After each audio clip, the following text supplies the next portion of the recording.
did this non-CPA add $1.2 million to her firm in less than 6 months?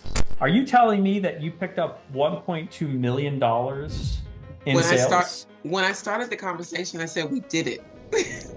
This is, of course, one of those overnight success stories. 3 years, 4 years in the making. And a lot of people can make really big claims on the internet, but they very rarely ever bring the receipts. Because again, big claims, they need really big evidence. And this comes, in this case, straight from the horse's mouth. And so I'd love to introduce you to, yet again, one of our most successful clients. I'm going to provide a lot more context to how, of course, this result was developed, but what's the point in talking about it if I can't show you the receipt first? So let's go ahead and just take a quick look at that. So I'm going to go ahead and share my screen here. I just want to make sure that we're both doing this math right. Are you telling me that you picked up $1.2 million in sales? When I started the conversation, I said we did it.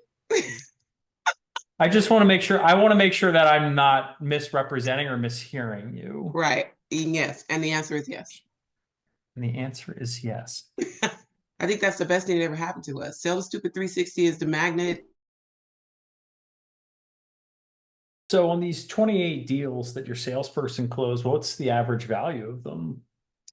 Mid value. So, and our mid value is the $39.95. $39.95 a month. So we did it. Wait a minute. You're saying $39.95 is in $4,000 a month. She closed 28 $4,000 per month deals. Is that what you just said? Yes, sir.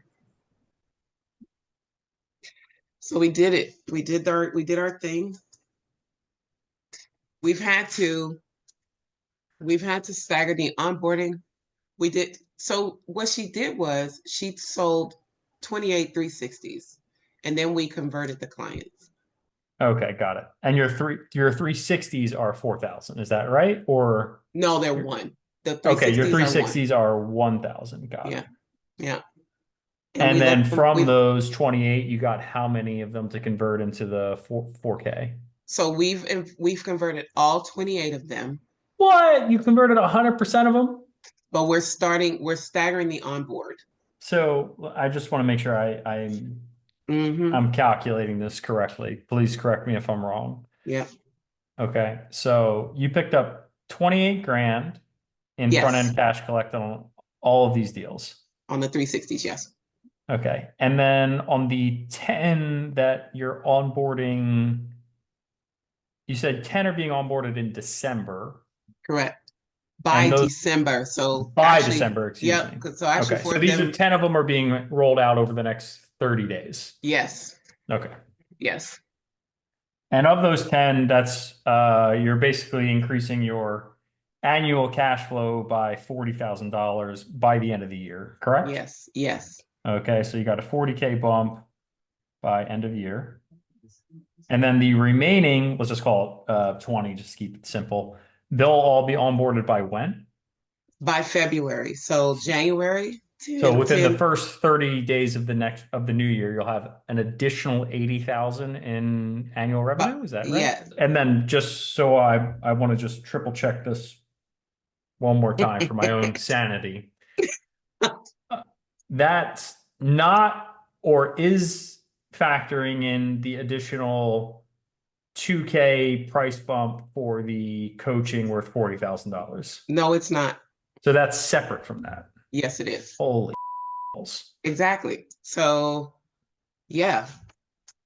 Yes. You have 400,000. No, I'm just making sure I'm saying this right. You have $400,000 in billables with 40,000 of it to be collected by really end of year, 1 month, more or less. That part. So technically I was right. 40,000 by end of year. Yes.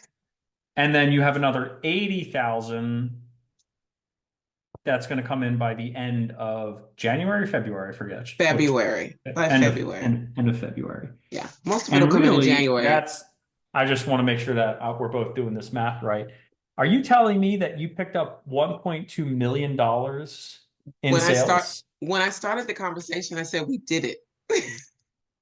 I just want to make sure, I want to make sure that I'm not misrepresenting or mishearing you. Right. Yes. And the answer is yes. And the answer is yes. I think that's the best thing that ever happened to us. Sell the Stupid 360 is the magnet.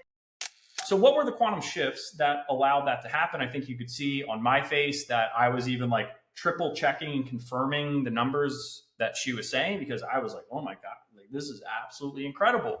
But these are not overnight success stories. Ine had been actively working our processes and systems for not a couple of weeks, not for a couple of months, to generate this level of results. She had basically been within our community and within our ecosystem for close to about 3 years at this point. Why does that matter? Because little wins stack up into big wins over time. But what were the things that set her on a trajectory that allowed her to achieve such a crazy milestone? And the big one is she started with our Create Your Dream Firm program, and I can summarize the 13 steps that she went through in a pretty simple way here. And I'll just go ahead and share my screen again very quickly. We have 13 steps, okay? Ine mastered each of these steps, okay? And so these steps are very simple. You've got to actually know what the heck this is all for. Like, why are you doing it? So if you look at the earliest testimonials we have from Ine, she talks about being overwhelmed, overworked, not knowing how to get the most out of her time. A lot of not having enough money, not having enough time, and not really having a succinct plan to grow my business. And so if you can't know why you're doing it, and you can't align your most precious resource with the things that you want and take the actions that lead to it, you're going to have massive problems. Once you understand where you are within your business, you have to know who you want to go and get. And it's not like, these answers are usually way too generic. Like, if you're going to be talking about picking up 28 premium clients in the span of 6 months, again, like, you don't do that by chance. You don't pick up $4,000 a month contracts with $1,000 front end sales on the 360, which I'll cover in a minute here. That's the second big quantum shift here. This is the first quantum shift that Ine went through. You don't get that without knowing who you're talking to, okay? Additionally, one of the other big ball and chains that are attached to a client's leg, slowing them down, completely stopping them from getting to their dream firms, is their existing clients are oftentimes not profitable at all. They're sucking the life and profitability out of the business. And so once we basically take these first 5 steps, we've got a direction, we understand where we are, we understand what's holding us back, we have all this data available. Now we have to look at what the future looks like. Always starts with an irresistible offer. It always starts with, I've got to make sure that when you hear and speak to us, when we've done all the hard work to attract your attention, I want to make sure I convert that intention into cash flow for the business. That's the 360. We'll talk more about it in a second. Expert branding. If you look yourself up online, are you proud of it? No. Okay. Would your dream clients be proud of it? Probably not. Therefore, we want to make that awesome. Okay. So figure out what that looks like. Get the custom web presence built. Make sure that you're using the thing that everyone is using all the time right now, which of course is social media. Make it easy for them to book appointments. Always use a premium pricing model. And then obviously you're not handling $1.2 million in business without support. That's, again, a major quantum shift we're going to talk about in a second here.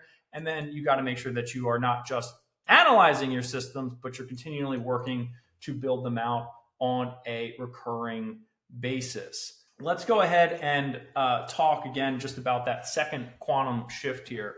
So if I've been actively running a process or system for a while, you only get that appropriate leverage, more from that system when you remove yourself from it, okay? So most firms are owner-led sales, okay? Most professional services, the owner makes the promise, sells the promise, delivers on the promise. Okay, I get it. That's where we all start. But you can't, as someone who's pretty good at sales, I have never done 1.2 million personally in 6 months. And the reason I haven't is I haven't been a dedicated, only focused on sales since I was like 25. I've either just like you, fulfill, manage team members. I've had multiple responsibilities, generate appointments, do the marketing. I've had a lot of hats to wear. But as soon as you get a really, really, really good sales professional who's investing 5 to 10 times the amount of time you can allocate to your sales function with your cap, you can have explosive growth, like truly explosive growth. And think about, again, professional services. Almost all high-level professional services, they have dedicated sales teams, sales managers, sales reps, because they're usually better, significantly better at this core skill to making money than the technicians that are owners now.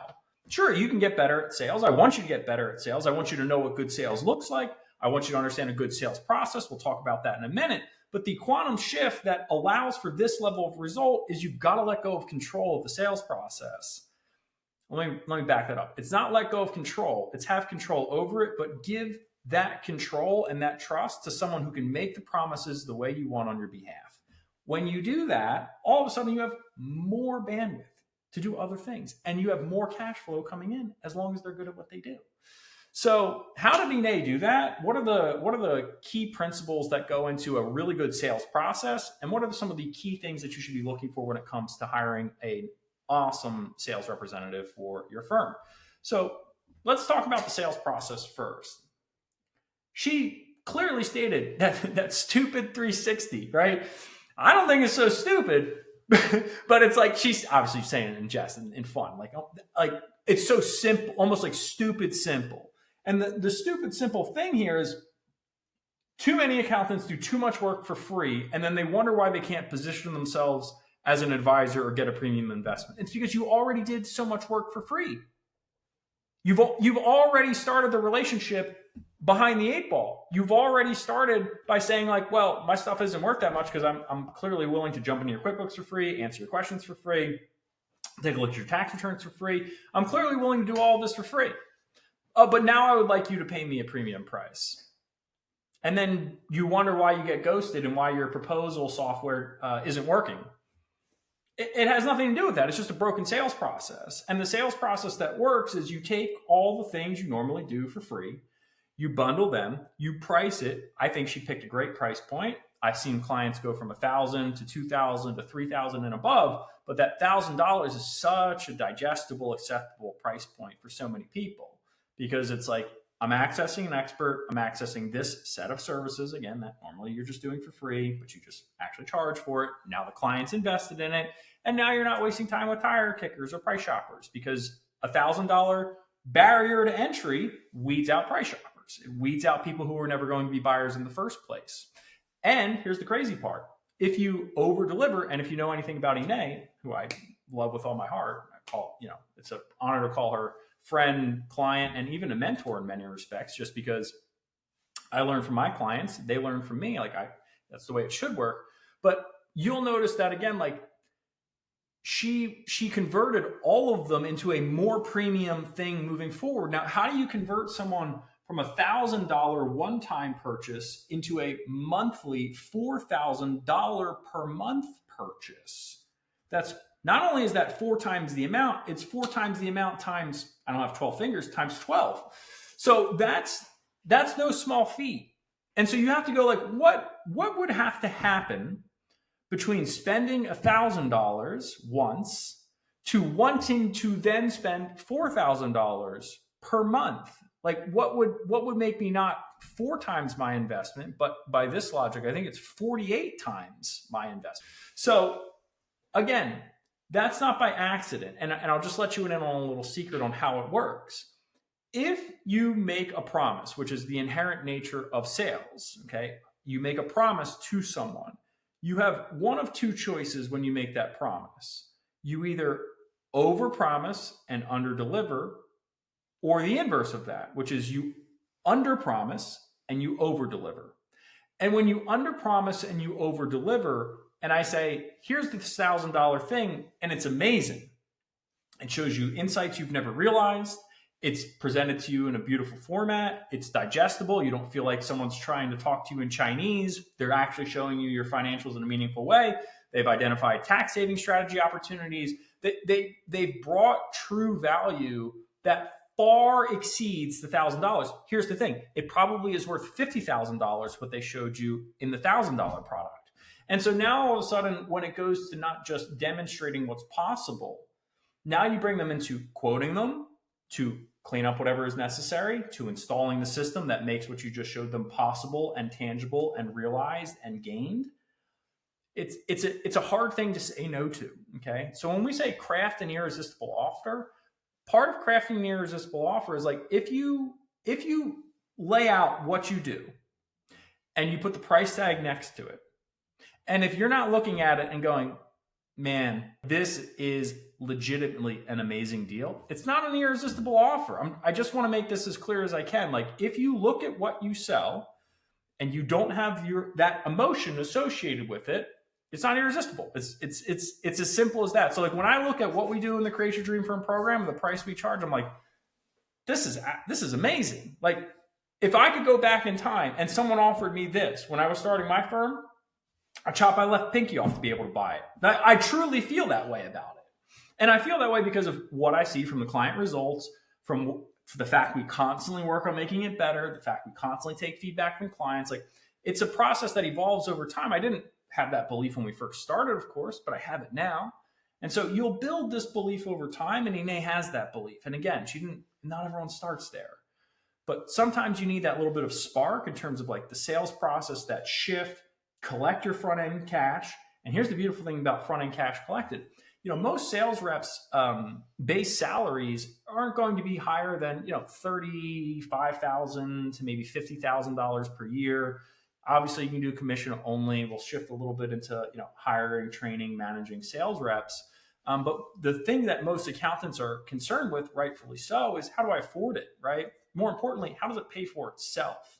And so the reason the 360, the stupid 360 is such a brilliant business strategy and move is every time the sales rep sells the predictable set of services to the ideal buyer, that $1,000 more or less covers their existence. Now, of course, it's not the only commission that they would get, but it covers their base.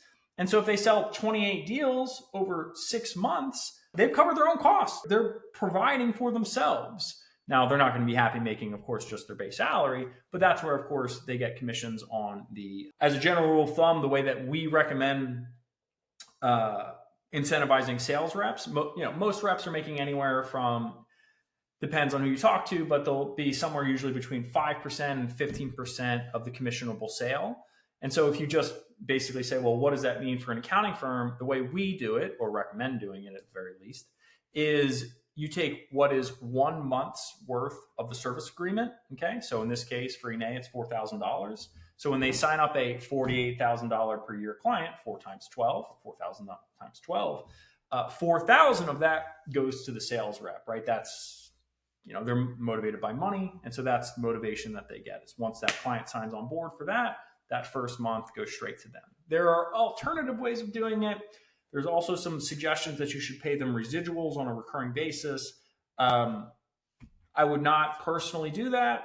I think you want really hungry reps. And if you give them a residual, if they sell, if they're great at sales, the residuals can become quite large. If you do choose to offer a residual, it's usually no larger than 3% of the monthly engagement moving forward. So it's not a ton of money, but it does stack. And generally speaking, you want your reps to be really hungry, but it is dependent on your goals with them and ultimately what you want them to do.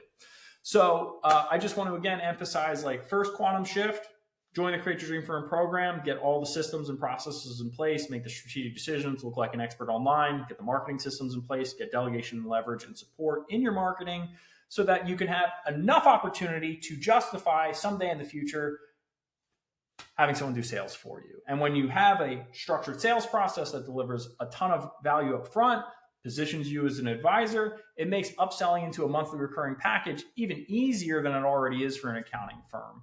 And when you do all of those things, well, let's just say that you may even beat Ine Jackson Atkins in terms of how much revenue you can generate for your firm in a 6-month period. So honestly, it's not more complicated than that. Yes, it takes a lot of hard work, takes a lot of effort. Is it worth it? I would think she thinks it's worth it.